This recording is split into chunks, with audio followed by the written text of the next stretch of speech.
Hello hi viewers. இந்த வீடியோவில் பார்த்தீங்கன்னா கிர் மூவியோட ரிவ்யூ தான் பார்க்க போகிறோம். இந்த படம் இந்த ஃப்ரைடே தியேட்டரில் ரிலீஸ் ஆன ஒரு மலையாள படம். ஸோ நம்ம சென்னையிலையும் இங்கிலீஷ் சப்டைட்டில்ஸோட ரிலீஸ் பண்ணியிருக்காங்க. இந்த படத்தில் வந்து பார்த்தீங்கன்னா குஞ்சத்கோ போபன், அனகா, சுரஜ் இவங்கெல்லாம் மெயின் லீட் பண்ணியிருக்காங்க. அதே மாதிரி டேரக்டர் ஜேகே இந்த படத்தை டைரக்ட் பண்ணியிருக்காரு. இவர் வந்து மலையாளம்ல நிறைய அந்த சூப்பர் நேச்சுரல் ஹாரர் மூவிஸ்லாம் டைரக்ட் பண்ணுற டேரக்டர். ஸோ இது வந்து பார்த்தீங்கன்னா ஃபுல் அண்ட் ஃபுல் ஒரு காமெடி ஜானரில் தான் எடுக்கப்பட்ட படம். ஸோ இந்த படத்தோட கதை என்னன்றது வந்து பார்த்தீங்கன்னா குஞ்சத்கோ போபன் அவர் வந்து பார்த்தீங்கன்னா ஹனகாவை வந்து லவ் பண்ணிட்டு இருக்காரு. ஸோ ரெண்டு பேரும் டபுள் சைடு லவ் தான். பட் ஆனால் ஹனகாவோட அப்பா வந்து பார்த்தீங்கன்னா வந்து அந்த ஒரு எப்பவுமே தமிழ் சினிமாவில் வர அந்த லவ்வுக்கு எதிரான ஒரு லைக் ஒரு வில்லன் மாதிரி சொல்லலாம். ப்ளஸ் நிறைய இந்த பாலிடிக்ஸில் வந்துட்டு நிறைய இந்த அண்டர் வேர்ல்டு டான்ஸ் ரவுடிங்கெல்லாம் வச்சு நிறைய கட்ட பஞ்சாயத்து பண்ணிட்டு இருக்காரு. ஸோ அந்த இடத்துல வந்து இவங்க லவ் மேட்டர் அவங்களுக்கு தெரிய வருது. ஸோ அனகா வீட்டில் அதனால வந்து ரெண்டு பேரும் இப்போ ரெஜிஸ்டர் மேரேஜ் பண்ணிக்கலாம்னு பிளானில் இருக்காங்க.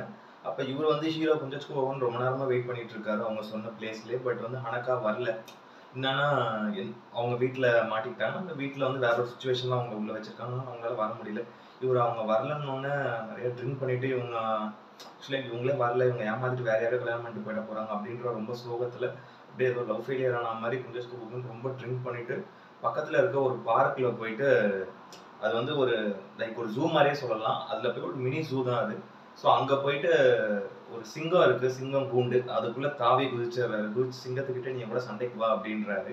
அந்த டைம்ல அங்க வந்து ஜூ கீப்பரா இருக்க சூரஜ் அவர் வந்து உள்ள பூந்தவரை காப்பாற்ற பாக்குறாரு. நிறைய நிறைய சர்வைவல் டீம்லாம் வராங்க, ஃபயர் டீம் இவங்கலாம். ஃபைனலா இவங்கலாம் சேர்ந்து இவரை காப்பாத்தினாங்களா இல்லையா, அதுக்கப்புறம் இவரோட லவ் சக்சஸ் ஆச்சா, மேரேஜ்ல போய் முடிஞ்சதா இல்லையான்றது அந்த படத்தோட மீதி கதை. ஒரு நல்ல ஒரு ஃபன்னான ஒரு பழைய டைப் ஆஃப் ஒரு ஸ்டோரி தான் இது. மெயினாக அந்த படத்தை வந்து பார்த்தீங்கன்னா குஞ்சத்கோ போபன் அவரோட ஆக்டிங் நல்லா இருந்தது. ரொம்ப ஹியூமர்லாம் நிறைய இடங்கள்ல சூப்பராக ஒர்க் அவுட் ஆச்சு. ஆனால் எப்பவுமே அவர் நிறைய இந்த சீரியஸான கதாபாத்திரங்கள் தான் அதிகமாக பண்ணுவார், கேரக்டர் ரோல்ஸ்.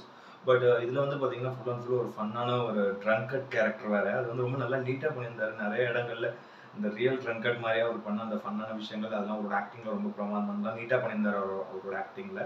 அது மாதிரி ஹனகா அவங்க இதில் வந்து சின்ன ஹீரோயின் ரோல் தான். பட் படத்துக்கு ஒரு முக்கியமான ஒரு ரோல் ரொம்ப நல்லா நீட்டாக பண்ணியிருந்தாங்க படத்தில். அதே மாதிரி சூரஜ் அவர் வந்து ரொம்ப ஒரு சப்போர்ட்டிவான ரோல் இந்த படத்துல. ஜூ கீப்பரா அவர் வந்து இவரை குஞ்சத்கோ போபன் வந்து காப்பாற்ற அவர் பண்ற அந்த விஷயங்கள்லாம் வந்து நிறைய சூப்பரா இருந்தது. நிறைய இடங்கள்ல ரொம்ப ஃபன்னாகவும் இருந்தது. ரொம்ப நல்லா நீட்டா பண்ணியிருந்தாரு அவரோட ஆக்டிங்லையும். அது மாதிரி ஸ்ருதி ராமச்சந்திரன் அவங்க வந்து சூரஜோட ஒய்ஃபா பண்ணியிருக்காங்க. ஒரு சின்ன ரோல் தான் படத்துல, ரொம்ப நல்லா நீட்டாகவே பண்ணியிருந்தாங்க. அதே மாதிரி ராஜேஷ் மாதவன் அவர் வந்து இந்த படத்துல குஞ்சத்கோ போபனுக்கு ஃப்ரெண்டா பண்ணியிருக்காரு. ஒரு நல்ல ஒரு காமெடியான ரோல் தான். லைக் இந்த மாதிரி ஃப்ரெண்டு வந்து எல்லாரோட லைஃப்லயும் ஒருத்தர் இருப்பாங்க, அந்த மாதிரி ஒரு டைப் ஆஃப் ரோல் தான். ரொம்ப நல்லா நீட்டாகவே பண்ணியிருந்தாரு. அந்த டாபிங் வின்சென்ட் அண்ட் கைலாஷ் மேனன் இவரோட மியூசிக் வந்து படத்துக்கு ஒரு பெரிய ப்ளஸ். படத்தோட ப்ரீ கிளைமேக்ஸில் ஒரு சாங் ஒன்று வருது. அந்த சாங் நல்லா இருந்தது, ஒரு மேரேஜ் சாங். அதை தவிர பேக்ரவுண்ட் ஸ்கோர் ஓரளவு நல்லா நீட்டாகவே பண்ணியிருக்காங்க. அதே மாதிரி ஜெய்ஷ் நாயரோட சினிமாட்டோகிராஃபி படத்துக்கு ஒரு பெரிய ப்ளஸ். எனக்கு தெரிஞ்சு இது வந்து ஒரிஜினல் ஜூல தான் போய் எடுத்திருக்காங்க. பட் சிங்கம் மட்டும் எனக்கு தெரிஞ்சு இந்த சிஜி ஒர்க்ஸாக இருக்கும். ஒரிஜினல் சிங்கத்தில் வச்சு எடுத்தாங்கன்னு தெரியல. பட் ஆனால் ஒரிஜினல் சிங்கம் மட்டும் வந்து மோஸ்ட்டாக சிங்கம் அந்த சீன்ஸ் மட்டும் வந்து சிஜியில் எடுத்திருப்பாங்க. பட் அந்த ஜூக்குள்ள எடுத்த அந்த லொகேஷன்ஸ், அந்த ஆங்கிள்லாம் நல்லா, அந்த சினிமாட்டோகிராஃபி ரொம்ப நல்லா நீட்டாகவே பண்ணியிருந்தாங்க. ரொம்ப ரியலிஸ்டிக்காக பண்ணியிருந்தாங்க சினிமாட்டோகிராஃபி. அதே மாதிரி விவேக் அர்ஷனோட எடிட்டிங்கும் பார்த்துக்கு ஒரு பெரிய ப்ளஸ். ஒரு மணி நேரம் 40 நிமிஷத்துக்குள்ள நீட்டாக கிறிஸ்பாக கட் பண்ணியிருக்காரு படத்தை. ஸோ இந்த படம் வந்து இந்த படத்தோட லென்த் வந்து ரொம்ப ஷார்ட்டாக இருக்க தான் படத்துக்கு ஓரளவு கொஞ்சம் பார்க்குற அளவுக்கான ஒரு ஃப்ரெஷ்ஷாக இருந்தது படம். இல்லைன்னா இன்னும் கொஞ்சம் பழைய கதைன்றதுனால இன்னும் கொஞ்சம் லேக் ஆயிருந்ததுன்னா, இன்னும் கொஞ்சம் லென்த் இன்னும் எடுத்து போய் வளவலாம் எடுத்திருந்தாங்கன்னா படம் வந்து ஒரு மாதிரி சொதப்பிருக்கும். பட் ஓரளவு ஆவரேஜாக இருக்கிறதுக்கு காரணம் அவரோட எடிட்டிங் அப்படின்னு நான் சொல்லுவேன். அதே மாதிரி டேரக்டர் ஜேகே இவர் வந்து பார்த்தீங்கன்னா நிறைய சூப்பர் நேச்சுரல் படங்கள் தான் மலையாளம்ல எடுப்பாரு. நிறைய அந்த ஒரு பேய் டைப் ஆஃப் ஒரு படம், பேய் ஆத்மா அந்த மாதிரி டைப் ஆஃப் படங்கள் தான் எடுப்பாரு. அவர் இந்த மாதிரியான ஒரு காமெடி படத்தை கையாண்டதே வந்து எனக்கு வந்து கொஞ்சம் புதுசாக தான் இருந்தது. பட் ஆனால் ஒரு பழைய டைப் ஆஃப் ஒரு கதை. மெயினாக வந்து படம் வந்து பார்த்தீங்கன்னா ஃபர்ஸ்ட் ஹாஃப் அந்த ஒரு ஸ்டார்டிங்கில் ஓரளவு இன்ட்ரெஸ்டிங்காக போகும். டுவர்ட்ஸ் தான் அந்த ஜூக்கில் அவர் மாற்ற வரைக்கும். அதுக்கப்புறம் நம்ம எக்ஸ்பெக்ட் பண்ணுவோம் ஒரு சூப்பர் சர்வைவல் த்ரில்லர் இருக்க படம். அதுக்கப்புறம் ஜேர்னரே மாறப்போகுது, வேற லெவலில் இருக்குது அப்படின்னு நம்ம எதிர்பார்ப்போம். பட் ஆனால் ரொம்ப சிம்பிளாக ஒரு காமெடியோட ரொம்ப ரியலிஸ்டிக்காகவும் ப்ளஸ் வந்து கொஞ்சம் லைக் செகண்ட் ஹாஃப்லாம் ரொம்ப சொதப்பிட்டார் அப்படின்னு தான் நான் சொல்லுவேன். ஏன்னா ஃபர்ஸ்ட் ஹாஃப் வீக் படம் அந்த ஒரு இன்ட்ரோல் பிளாக் வீக் ரொம்ப இன்ட்ரெஸ்டிங்காக தான் இருந்தது படம். கண்டிப்பாக செகண்ட் ஹாஃப்ல அந்த சர்வைவல் த்ரில்லராக இன்னும் கொஞ்சம் இன்ட்ரெஸ்டிங்கான எலிமெண்ட்ஸ்லாம் ஸ்க்ரீன் பிளேல ரைட்டிங்ல இன்னும் கொஞ்சம் ஸ்ட்ராங்காக பண்ணியிருந்தாருன்னா படம் பெட்டராக இருந்திருக்கும். செகண்ட் ஹாஃப் டோட்டலாக சொதப்பிட்டாரு. அதிலே படம் ஃபுல்லாக மைனஸ் ஆயிடுச்சு. பட் ஃபர்ஸ்ட் ஹாஃப்ல அந்த ஒரு எதிர்பார்ப்பு செகண்ட் ஹாஃப்ல சுத்தமாக இல்லை. எனக்கு தெரிஞ்சு இதை வந்து அவர் வந்து காமெடி ஹியூமரோட ரொம்ப சிம்பிளான ரைட்டிங்ல, வீக்கான ரைட்டிங்ல அவர் பண்ணது தான் படத்தோட ஒரு பெரிய மைனஸாக நான் பார்த்தேன்.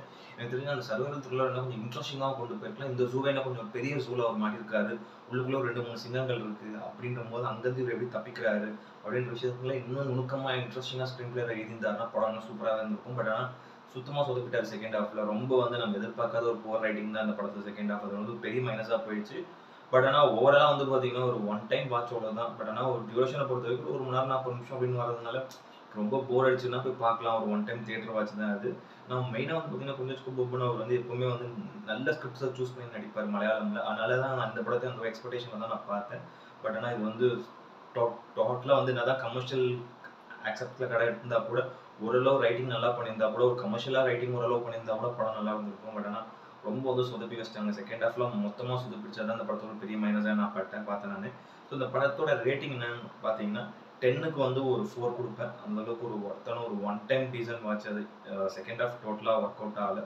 பாருங்க பொறுமையா தியேட்டர்ல போய் பார்க்கணும்னு நினைக்கிறவங்க பாருங்க. அப்படி இல்லைனா ஓடிடில இருந்தவங்க கூட பாருங்க. இந்த வீடியோ பிடிச்சிருந்ததுன்னா லைக் பண்ணுங்க, கமெண்ட் பண்ணுங்க, ஷேர் பண்ணுங்க, சேனல் சப்ஸ்கிரைப் பண்ணுங்க. இந்த வீடியோட லிங்க்கும் உங்க ஃப்ரெண்ட்ஸ் எல்லாருக்கும் ஷேர் பண்ணுங்க. இன்னொரு ஒரு நல்ல வீடியோல மீட் பண்ணலாம். Okay friends, thank you. Bye.